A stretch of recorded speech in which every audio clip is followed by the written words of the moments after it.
It is a story about second chances. Soon after being crowned Miss USA in 2006, Tara Connor's world came crashing down because of substance abuse. But she says our president, Donald Trump, came to her rescue. I've always been a believer in second chances. I've always been.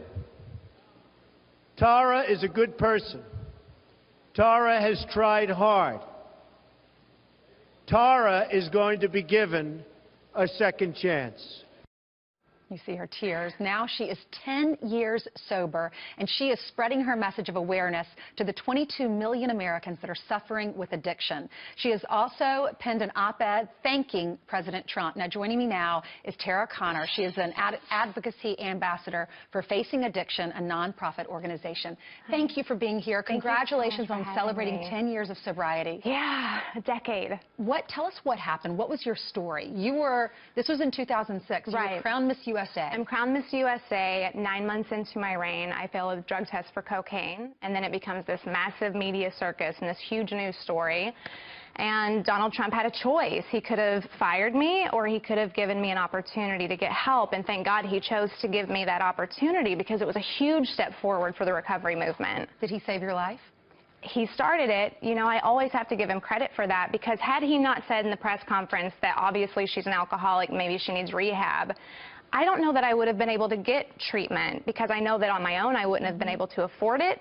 And I didn't even know that I was suffering from a disease because of the stigma. If he had come out and publicly shamed you, it might have taken you down even a darker path. Who knows? Right. Who knows what could have happened? But I mean, I got the shame from everyone else for sure. Like, they were calling me Miss USA and like disgraced Miss USA, and that's when the advocacy started, because I was so mad. Right. Because, well, you know, I'm reading your story. I'm reading your history. Tell the folks at home why you turned to alcohol and cocaine. well, my life was a perfect storm for addiction to manifest. I'm an incest survivor. I was abused at 3 years old. By your uncle? By my uncle. And my parents had a nasty divorce, but mental illness and alcoholism was very present in my family. And I just didn't have the awareness of what alcoholism or addiction was. There was no prevention programs in place except an egg on a frying pan, which just looked like a lot of fun to me. And there just weren't services. So the stigma was very much still alive, and I just didn't know that by me taking that first drink around 14, I was becoming close to 40% more likely to become dependent. Wow. In your op-ed, you thank Mr. Trump. If he's watching right now, what is your message to him? My message to him is that he has the opportunity to save so many lives, right? There's over 40 million Americans that are impacted by addiction, and it's not being treated as the healthcare crisis that it is. And, you know, thank God for the grassroots organizations who have been handling this for so long, like Transforming Youth Recovery and Facing Addiction, creating this huge umbrella of these nonprofits so that we have the resources and know where to go, but it's still not enough.